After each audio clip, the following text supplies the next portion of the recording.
অত্যন্ত high voltage একটা বিধানসভা ভবানীপুর, কোথাও মনে হয় যে ভবানীপুরের যা চিরাচরিত রীতি এবার অন্যরকম কিছু হতে পারে, বা চাপে পড়েছেন আমাদের যিনি প্রশাসনিক প্রধান, যিনি ওখানে তৃণমূল কংগ্রেসের প্রার্থী হয়েছেন এবং বিরোধী দলনেতাকে ওখানে প্রার্থী করে দেওয়া হয়েছে যদিও দু জায়গাতে, এটা একটা ওই এসআইআর কেন্দ্র করে যে একটা অন্যরকম বলয় তৈরি করবার, চাপে ফেলবার চেষ্টা, সেটার জন্য এতটা ইয়ে পাচ্ছে?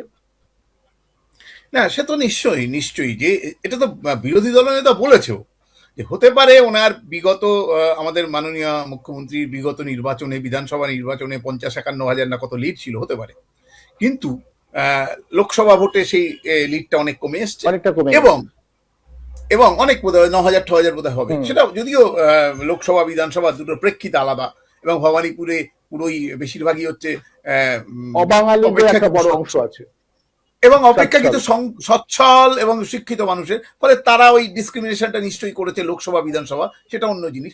কিন্তু যেটা আমাদের বিরোধী দলনেতা, মাননীয় বিরোধী দলনেতা বারবার বলেছেন যে এগিয়ে আছে তো কি হয়েছে, এখানে তো আমাদের ব্রেকফাস্টে এতগুলো কাটা গেছে, লাঞ্চে এতগুলো কাটা গেছে, ইভিনিং স্ন্যাক্সে এতগুলো কাটা যাবে। ফলে এই হিসাবটা করেই হয়তো উনি দাঁড়িয়েছেন, বা ওনার দলের একটা স্ট্র্যাটেজি রয়েছে যে যারা এসআইআর এর নাম করে যারা কাটা গেছে, তারা ধরে নেওয়া হচ্ছে যে তারা ওই মমতা বন্দ্যোপাধ্যায়েরই ভোটার, এবং তাদের কাটা গেছে, ফলে যে লিডটা উনি পেয়েছিলেন সেই লিডটা আর সম্ভব নয়।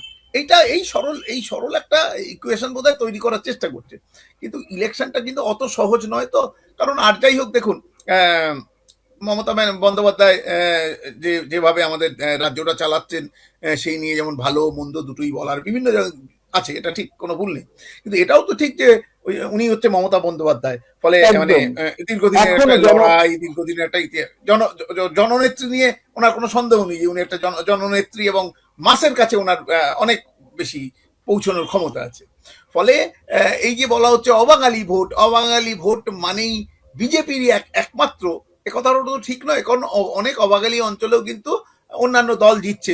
এখন তো যদিও লোকসভার নির্বাচন, এই বিধানসভা নির্বাচনে তৃণমূলই বলতে হবে, মানে গত নির্বাচনের মধ্যে, কিন্তু তাছাড়া অবাঙালি অঞ্চলেও দিচ্ছে, যে সব বাঙালি বিজেপির পক্ষে এটা তো নয়।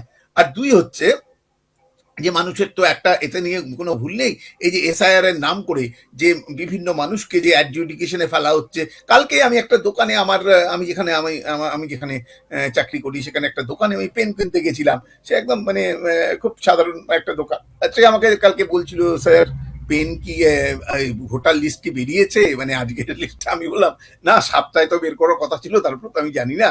বললো, স্যার কি দুশ্চিন্তায় রয়েছি, আমার 2002 আমি ভোটার ছিল, কি বলুন তো দেখি, এবার যদি মানে উনি হচ্ছে পূর্ববঙ্গের লোক, এই যে ধরুন আমরা পূর্ববঙ্গ থেকে এসছি, 2002 তো নাম ছিল, এইবার যদি আমার নাম বাদ দিয়ে দেওয়া হয়, তাহলে কি আমার কে পূর্ববঙ্গে পাঠিয়ে দেওয়া হবে? খুব সরল, উনি একটা সরলতা থেকে এই কথাটা আমাকে বলেছেন। ফলে এই আতঙ্কটা কিন্তু ভীষণভাবে রয়েছে, এবং এটা ঠিক যে তৃণমূল কংগ্রেস তো সেই কৌশলটা নিচ্ছে যে এইটাকে সুরসুর দিয়ে যতটা ভোট কনভার্ট করে, এটা তো খুব ন্যাচারাল ব্যাপার, এটা যে কোনো দলই নিত।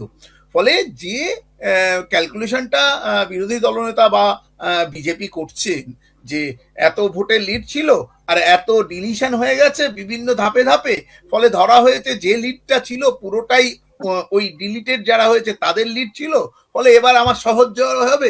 এইটা কিন্তু ওই 2+2=4 এরকম সরল ইকুয়েশন নয়, কারণ এমনি তো অনেকগুলো ফ্যাক্টর আছে, তারপরেও একটা ফ্যাক্টর আছে ওই সিটে যিনি কন্টেস্ট করছেন তার নিজস্ব এরিয়া, এবং সেই এরিয়ার চারিদিকে কিন্তু সংগঠনগতভাবে জয় জয়কার। আর আমরা তো জানি সংগঠনটা অনেক বেশি পোক্ত, মানে এর ভোটার অনেক মজবুত। ফলে সেই দিক থেকে, এবং যেহেতু ওখানে মমতা ব্যানার্জি কম্পিট করছেন, ফলে এইটা কিন্তু অত সহজ আমার বলে মোটেই মনে হচ্ছে না। এবং ভবানীপুর সিটে যাই হোক না কেন, ভবানীপুরের মানুষের কাছে মমতা ব্যানার্জি একদম মানে কাছের মানুষ বা পাশের বাড়ির মানুষ, এই গ্রহণযোগ্যতাটা এখন অটুট রয়েছে। ফলে যাই হোক না কেন, যতই ডিলিট হোক না কেন, আমার মনে হয় না কিন্তু এই ইকুয়েশনটা এত সরলভাবে ধরে নেওয়া যাবে যে মমতা ব্যানার্জিকে হারিয়ে দেওয়া যাবে। এইটা আমার কাছে কিন্তু একদমই বিশ্বাসযোগ্য বলে মনে হচ্ছে না।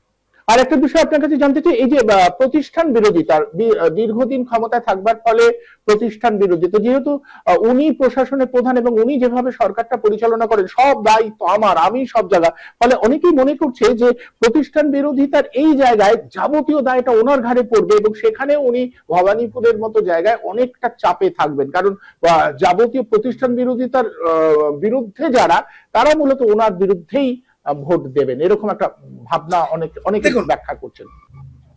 দেখুন তৃণমূল কংগ্রেস দলটাই তো দাঁড়িয়ে আছে একদম মানে পুরোটাই ফোকাসড অন মমতা বন্দ্যোপাধ্যায়। কারণ বারবারই প্রতি নির্বাচন যখন আসে তখন এটাই বলা হয় 294টা সিটেই, মানে বিধানসভার ক্ষেত্রে 294টা সিটেই মমতা ব্যানার্জি কমপ্লিট করেছে, এটা ধরে নিয়ে আপনারা ভোট দিন, কে কি করেছে দেখার দরকার নেই। এখন দেখুন প্রতিষ্ঠান অ্যান্টি এস্টাবলিশমেন্ট ফ্যাক্টর অনেক এসছে, তো ভুল নেই, এবং বিভিন্ন দুর্নীতির যে অভিযোগ এসছে সেগুলো একটা ফ্যাক্টর, কিন্তু মূলত সেই ফ্যাক্টরটা কিন্তু অনেক বেশি আরবান সেক্টরে, হ্যাঁ মানে আরবান সেক্টর মানুষদের মনে, যারা একদম মার্জিনাল লোক, যারা গ্রাসরুট লেভেলে রয়েছে, তারা কিন্তু এর থেকে মানে এইটা হচ্ছে দেখছে আমরা এর থেকে এই গণতান্ত্রিক স্ট্রাকচার থেকে আমরা কি পাচ্ছি, অর্থাৎ আমরা একটা ভাতা পাচ্ছি, আমরা একটা চিকিৎসার সুযোগ পাচ্ছি, আমরা একটা বাড়ির যদি কিছু পাচ্ছি, এই ফ্যাক্টরগুলো কিন্তু অনেক বেশি অ্যান্টি এস্টাবলিশমেন্টকে ছাড়িয়ে ঝাঁপিয়ে যাওয়ার মতো।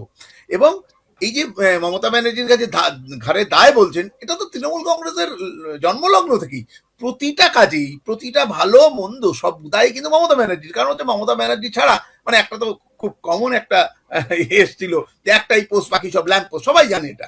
ফলে এবং ভোটও যখন চাওয়া হয় তৃণমূল কংগ্রেসের তরফ থেকে, তখনও কিন্তু মমতা ব্যানার্জির নাম করেই চাওয়া হয়, বলা হয় প্রতিটা সিটেই মমতা ব্যানার্জি আছেন। ফলে দায় দায়িত্ব মমতা ব্যানার্জির তো কোনো সন্দেহ নেই, সেই চাপ যদি বলেন সেই চাপ নিয়ে প্রতিটা নির্বাচনেই তৃণমূল কংগ্রেসকে লড়াই করতে হয়। কিন্তু ওই যে বললাম, সেটা আপনি ডোল পলিটিক্স বলেন, যাই বলেন, তার long term effect, economic analysis সেগুলো করতে পারেন, সেগুলো নিশ্চয়ই 100 বার সেই নিয়ে অনেক প্রশ্ন উঠতে পারে। কিন্তু এইটা তো ঠিক যে প্রান্তিক মানুষ যেখানে অনেক বেশি ভোটার, দেখুন পশ্চিমবঙ্গের ক্ষেত্রে এটা আজকে না, বাম আমলের থেকে বা তার আগে থেকেই একটা কিন্তু সরল লাইন আপ আছে, গ্রাম যার সরকার তার। অর্থাৎ যে গ্রামের যে প্রান্তিক মানুষের ভোট যেখানে কনসেন্ট্রেটেড হবে তারাই সরকার করবে, এটাই কিন্তু পশ্চিমবঙ্গে ট্র্যাডিশনালি হয়ে এসছে।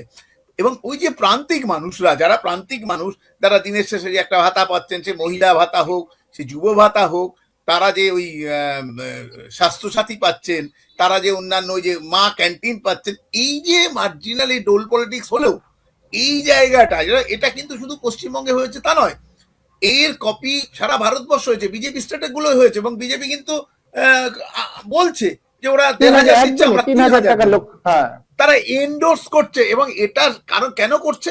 কারণ এটার সাথে একটা ভোটের একটা সমানুপাতিক একটা রিলেশনশিপ রয়েছে, এবং এটা প্রতিষ্ঠিত সত্য। লং রানে কি হচ্ছে সেটা প্রশ্ন না, লং রানে অর্থনীতিরা কতটা ভাঙছে ঘটছে সেটা প্রশ্ন না, কিন্তু এটার সাথে ভোট রাজনীতির একটা সমানুপাতিক সম্পর্ক আছে। অর্থাৎ এই ডোল পলিটিক্স যত বাড়ছে, ভোটের পার্সেন্টেজ তত বাড়ছে। এইটা কিন্তু মানে পুরো রাজনৈতিক মহল এটাকে বুঝেছে বলেই যারা অন্যান্য রাজ্যেও সেগুলো এস্টাবলিশ করা হয়েছে। আপনি জানেন বিহার নির্বাচনের আগে অবধি 10,000 টাকা করে অ্যাকাউন্টে ক্রেডিট করা হয়েছে, আপনি জানেন বিহার নির্বাচনের আগের দিন পর্যন্ত হয়েছে। একদম তেমনি এটার একটা খুব ইনস্ট্যান্টেনিয়াস একটা ভোটের সাথে সম্পর্ক রয়েছে বলে এটার একটা ইম্প্যাক্ট কিন্তু ওই অ্যান্টি এস্টাবলিশমেন্ট। দেখুন সবাই তো রাজনীতিরা, মমতা ব্যানার্জি একটা মানে আমাদের রাজ্যের একটা খুব মানে পরিপক্ক রাজনীতিবিদ, তাহলে উনি তো জানেন যে অ্যান্টি এস্টাবলিশমেন্ট ফ্যাক্টর গুলো কাজ করবে, কিন্তু সেগুলোকে কমব্যাট করার জন্য, কাউন্টার করার জন্য উনি একটা একটা করে ঝুলি থেকে তুরুপের তাসগুলো বার করছেন। এবং বার করার মধ্যে এই যে মার্জিনাল মানে একদম যারা নিচু তলার মানুষ, একদম গ্রাসরুট লেভেলের মানুষ, তাদের কাছে ওনার এগুলো পৌঁছে যাচ্ছে, প্রকল্পগুলো সরাসরি পৌঁছে যাচ্ছে। এই ব্যাপারটা কিন্তু মূলত অ্যান্টি এস্টাবলিশমেন্ট ওয়েভটাকে কাউন্টার করার জন্য এই অস্ত্রগুলো রয়েছে, এবং সেগুলো কিন্তু ওনাকে বারবার পজিটিভ ডিভিডেন্ডই দিচ্ছে। এবং শুধু ওনাকে নয়, ভারতবর্ষের এই মানে এই পার্লামেন্টারি ডেমোক্রেটিক সবাই কিন্তু এর বেনিফিট নিচ্ছে। ফলে উনিও তো ওনার মানে তুন থেকে সবচেয়ে সেরা অস্ত্রগুলো খেলেছেন যে অ্যান্টি এস্টাবলিশমেন্টটাকে কমব্যাট করার জন্য। ফলে আমার মনে হয় যে ওইখানে অ্যান্টি এস্টাবলিশমেন্টটা কতটা কাজ করবে, বিরোধীরা সেই প্রচারটা কতটা তুঙ্গে নিয়ে যেতে পারবে, এবং বিরোধীরাও দেখাতে পারবে, শুধু নেগেটিভ প্রচার করলে তো হবে না, যে আমরা কি কি করব, কিন্তু মমতা ব্যানার্জি যে কাজগুলো করেছে, বিরোধীরা যদি সেই কাজগুলোই বলে, তাহলে তো মানে আমি জানি না, মানে নতুন কিছু যদি বলতে পারে, নতুন কিছু দিশা দেখাতে পারে, এখন পর্যন্ত আমরা সেটা দেখছি না। ফলে অ্যান্টি এস্টাবলিশমেন্ট ফ্যাক্টরটা নিশ্চিতভাবে 15 বছর তো ক্ষমতায় রয়েছে, তাদের থাকার পরেও তাদের যেই ডাইরেক্ট যে প্রকল্প, যেগুলো ডোল পলিটিক্স নাম হলেও সেগুলোর যে প্রভাব রয়েছে, সেগুলো কিন্তু প্রান্তিক মানুষদের উপর ভয়ঙ্কর প্রভাব রয়েছে। সেটা আমার মনে হয় নিঃসন্দেহে কম না, এবং বারবার কিন্তু সেইটা মমতা ব্যানার্জি তথা তৃণমূলকে পজিটিভ ডিভিডেন্ডই দিয়ে এসছে।